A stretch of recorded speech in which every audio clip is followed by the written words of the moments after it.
In the small, fog-shrouded town of Eldridge, nestled in the jagged embrace of the mountains, the night was a canvas of silence, broken only by the faint hum of Hiroshi's radio equipment. His attic, a cluttered shrine to obsolete technology, flickered with the glow of dials and screens.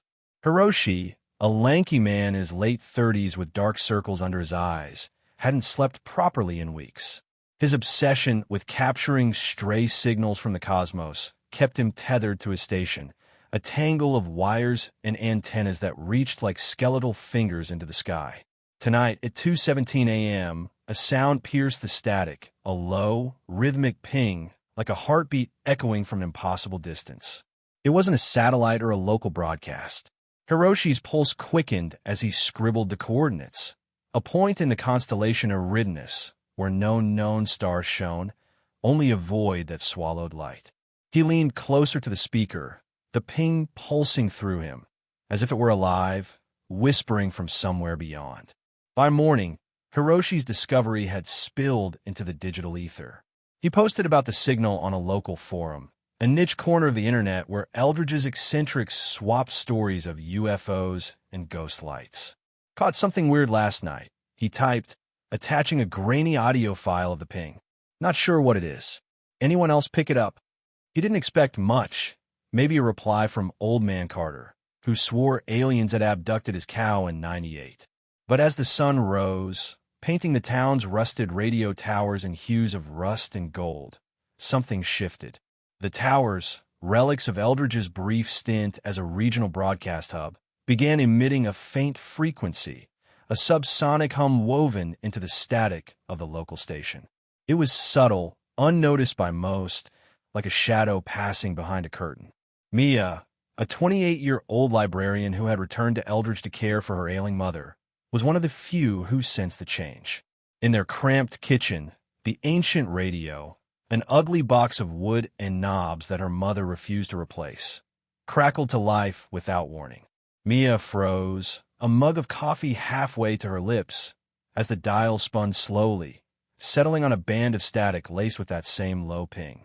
She frowned, blaming faulty wiring, but then she saw it, or thought she did. In the corner of her eye, a shape flickered, tall, impossibly thin, like a silhouette of smoke stretching toward the ceiling. When she turned, it was gone, leaving only a chill that clung to her spine. She shook her head, chalking it up to exhaustion. Caring for her mother, whose memory was fraying like old cloth, had left Mia sleepless and jumpy. The town carried on, oblivious. Eldridge was a place where time seemed to stagnate, its streets lined with sagging houses and shops that hadn't changed their signs since the '80s. The radio towers, looming over the valley, were the town's only claim to fame, though they mostly broadcasted weather reports and gospel tunes. But by midday, the ping had infiltrated other devices. Cell phones buzzed with faint static in the hands of confused teenagers at the diner. The speakers at Grover's General Store, usually blaring country hits, hissed with a low drone that made customers wince. Mia overheard whispers of the library. Old Mrs. Tate swore her hearing aid had picked up a voice, but not human. Mia dismissed it as small-town gossip, but the unease in her gut grew heavier. Hiroshi, meanwhile, was unraveling. Back in his attic, he pored over star charts and signal logs, his fingers trembling as he traced the ping's origin to the Eridanus void, a region astronomers called a cosmic desert, a lightless expanse where galaxies seemed to vanish. The signal wasn't just noise. It had a pattern, a rhythm that felt deliberate, almost intelligent. He posted again, more frantic, "It's not random. It's coming from nowhere." Replies trickled in, some curious, others mocking, but one anonymous user wrote, "Stop listening. You're inviting it." Hiroshi scoffed, but the words lingered like a bad taste. That evening, Mia visited the forum on a whim, her curiosity piqued by the radio's behavior. She found Hiroshi's post and, against her better judgment, sent him a message. "My radio's acting up too. Heard your ping. What is it?" They agreed to meet at the library the next day, a rare spark of purpose igniting in Mia. She wasn't one for conspiracies, but the shadow in her peripheral vision had returned twice that day. Once in the library's dusty window, then in the rearview mirror of her parked car. It never stayed when she looked directly, slipping away like a dream she couldn't grasp. By nightfall, Eldridge was restless.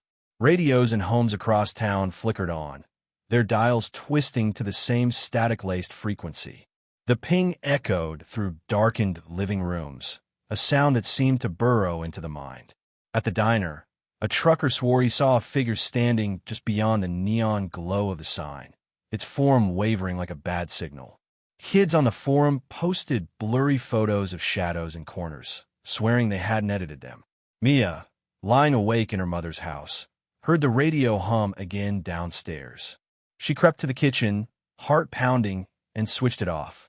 But the ping lingered in her ears, and in the reflection of the kitchen window, the figure loomed, closer now, its edges trembling like static on an old TV. She didn't look. She couldn't. Hiroshi, too, was awake, his attic glowing with the eerie light of his equipment. The ping was louder now, almost a voice, though he couldn't make out words. He adjusted his antenna, fine-tuning the signal, and the air grew thick, oppressive. In the corner of his vision, the figure appeared, taller than before, its silhouette pulsing in time with the ping. He turned, and it vanished, but his reflection in the monitor showed something wrong, a faint spiral like a ripple in his cheek.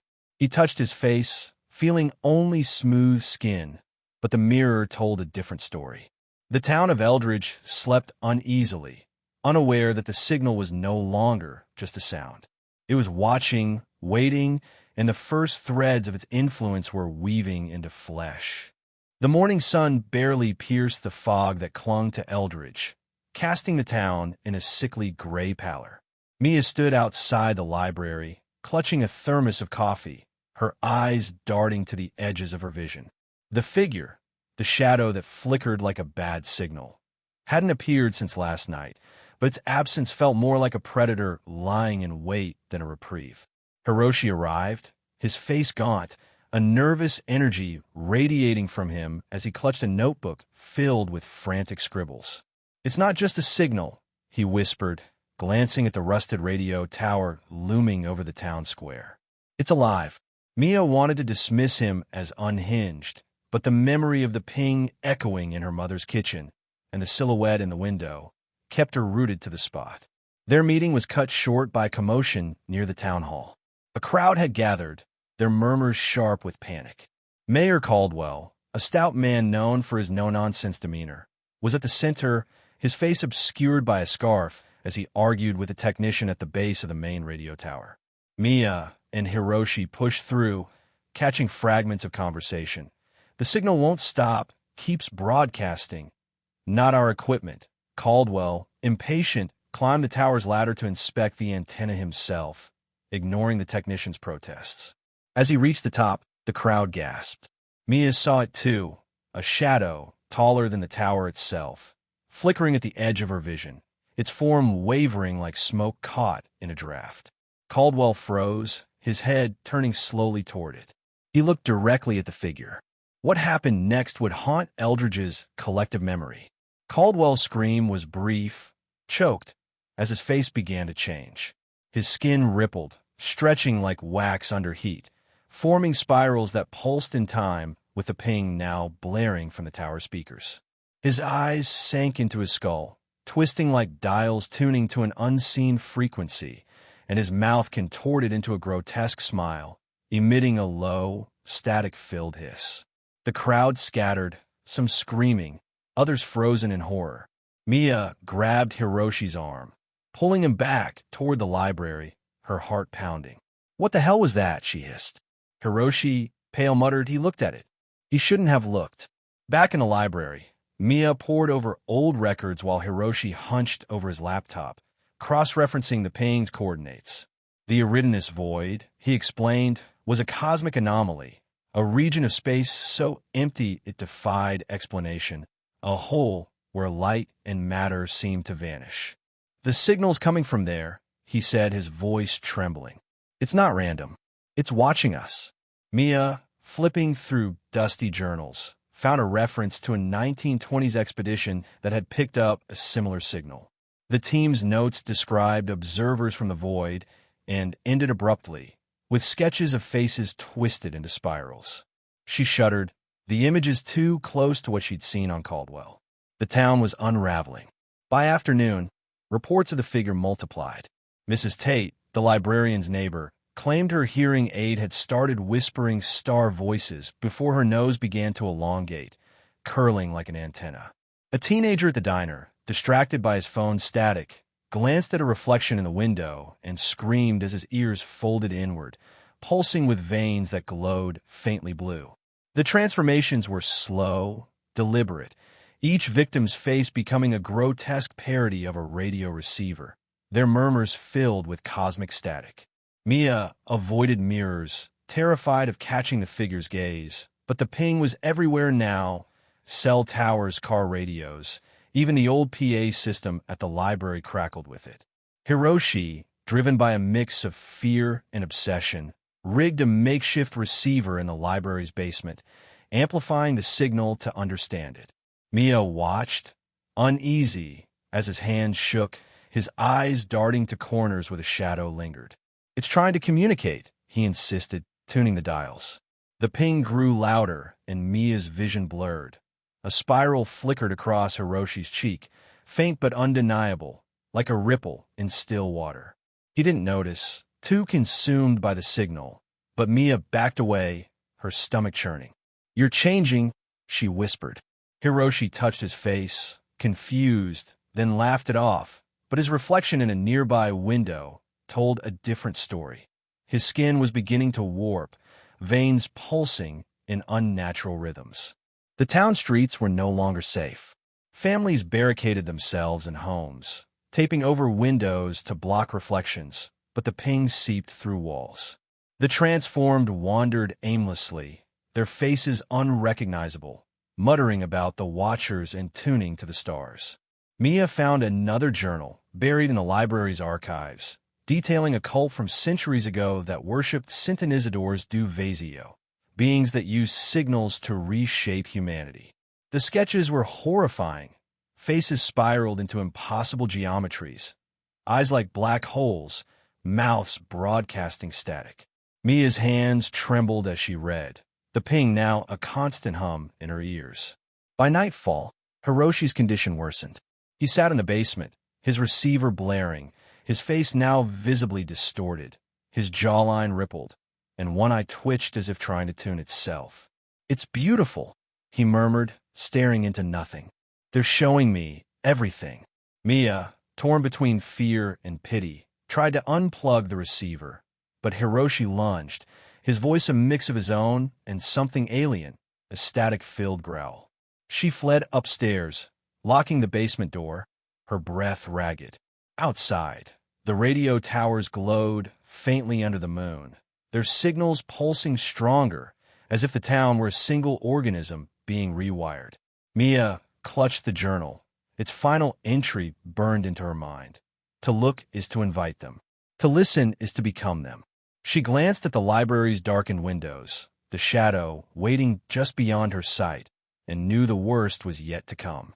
Thunder rumbled like distant static as Mia stood at the base of the main radio tower, rain lashing her face in sheets. The storm had rolled in from the mountains, turning Eldridge into a blurred nightmare of wind and shadow.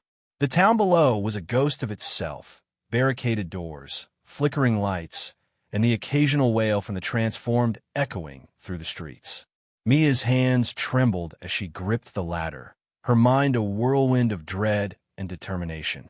Hiroshi's descent into madness had been the final push. Locked in a library basement, his face a swirling mass of flesh and static, he had begged her to join the symphony. She couldn't save him, but maybe she could end this, for Eldridge, for herself. Climbing the tower was a battle against the gale, each rung slick and treacherous. The ping thrummed through the metal, vibrating into her bones, a constant reminder of the signal that had unraveled everything. Flashes of lightning illuminated the valley, casting long shadows that danced like the figures at the edge of her vision. They were everywhere now, Not just one, but multitudes, whispering silhouettes that pressed against the veil of reality. Mia had pieced it together from the ancient journals. These are the Sinonisidors du Vazio, cosmic entities from the Eridanus void, using frequencies to probe and reshape lesser minds. Humanity was nothing to them, a fleeting broadcast in the endless ether. At the top, the platform swayed precariously, the antenna humming with unnatural energy. Mia shielded her eyes from the rain, scanning the horizon. The storm clouds boiled, and in their depths she saw them. Not a single shadow, but a swarm. They coalesced from the darkness, tall and ethereal, their forms twisting like smoke signals from distant stars. They weren't invading. They were observing, indifferent eyes peering through the cosmic static, tuning into Earth like an idle channel. Mia's breath caught as one drew closer, its edges pulsing in sync with the ping.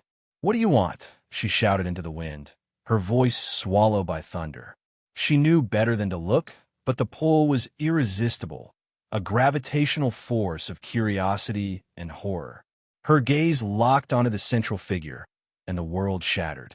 Visions flooded her mind, an infinite expanse of void, dotted not with stars, but with eyes, countless, unblinking orbs that watched galaxies spin and die. The universe wasn't empty. It was a vast audience. Sinonizando lives like radio stations, discarding them when the signal grew boring. Mia saw civilizations rise and fall under their gaze, faces deformed into receivers, broadcasting screams into the abyss. Her own face burned, skin tightening and spiraling, a scar etching across her cheek like a tuning dial. Pain lanced through her, but it was secondary to the revelation, the insignificance of it all, the cold indifference of the cosmos. Staggering, Mia lunged for the antenna's control panel, her fingers fumbling with wires and switches. The swarm pressed closer, their presence a psychic weight, whispering truth she couldn't unhear. Asterisk your noise. We tune you. Asterisk below, a figure climbed the ladder. Hiroshi, his body a grotesque amalgamation of flesh and frequency, veins glowing like circuit boards. "Stop," he rasped, his voice a chorus of static and echoes. "The Syntonia is inevitable. Join us. See the stars as they truly are." His face was gone, replaced by a vortex of spirals, eyes sunken into black holes that pulled at her soul. Mia tore at the wires, sparks flying in the rain. Hiroshi grabbed her ankle, his touch cold and electric, sending jolts of visions through her. Galaxies collapsing, worlds tuned to oblivion. "They've always watched," he murmured, his grip tightening, "waiting for us to look back." With a cry, Mia kicked free, her boot connecting with his distorted jaw. He tumbled backward, vanishing into the storm's maw, his screams fading into the ping. She yanked the final cable, and the antenna groaned, collapsing in a shower of metal and fire. The signal cut abruptly, the hum dying in her ears, the swarm flickering like a disrupted broadcast before dissolving into the clouds. The storm raged on as Mia descended, her face throbbing with the spiral scar, a permanent mark of her glance into the void. The town below was silent now, radios dead, the ping absent from the airwaves. But in her mind, it lingered, a faint echo that whispered of eyes still watching. She stumbled back to the library, the doors creaking open to reveal the journals scattered on the floor. Flipping through them, she found the prophecy she'd overlooked, a cycle eternal, signals from the void recurring through ages, reshaping worlds in waves. Eldridge was just one station. The broadcast would continue elsewhere. Dawn broke weakly, the fog lifting to reveal a town in ruins. Survivors emerged, faces pale but unchanged, whispering of nightmares ended. But subtle visions persisted, shadows in corners, flickers in peripherals, that kept paranoia alive. Mia sat in the library, the scar on her face a throbbing reminder, as reports trickled in from distant cities, radios tuning themselves, strange pings in the night. The horror hadn't stopped. It had spread, a cosmic virus jumping frequencies. That night, Mia stepped outside, gazing at the starless sky above the mountains. The Eridanus void loomed invisible, but she felt its pull, the indifferent observers waiting. Had the universe always watched, tuning into our fragile signals, awaiting the moment we looked back? The ping echoed in her thoughts, a question without answer, as the first faint shadow flickered at the edge of her vision once more.